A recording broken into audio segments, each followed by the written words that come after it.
এই দেখো বন্ধুরা, আমার ড্রাগন গাছে এই প্রথমবার কুড়ি হয়েছে। দেখো কি সুন্দর কুড়িটা ফুটেছে। এখানে একটা কুড়ি হয়েছে, আরও গজি বেরোচ্ছে। এখানে একটা কুড়ি ধরেছে, একটা কুড়ি, আমার দুটো কুড়ি ধরেছে তবে এখন। আর আস্তে আস্তে বড় হোক, বড় হতে থাকবে যখন, তখন আপডেট দেবো আমি আবার ভিডিওটা।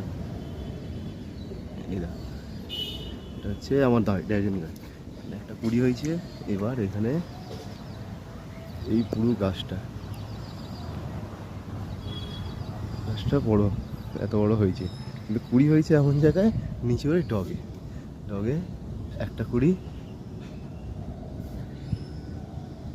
এখানে একটা কুড়ি। আর একটা জিনিস বলবো বন্ধুরা, আমার ড্রাগন গাছে প্রচুর না বনগেড়ি গাছের ভর্তি, বনগেড়ি গাছ হয়ে যাচ্ছে এখানে। ওটার জন্য কি করা যেতে পারে এটা একটু জানাবে যদি কেউ জেনে থাকো। ভর্তি বনগাড়ি হয়ে যাচ্ছে, হচ্ছে যে বনগাড়ি গাছ কি কোনো ক্ষতি করতে পারে ড্রাগন গাছে, এটাও জানাবে।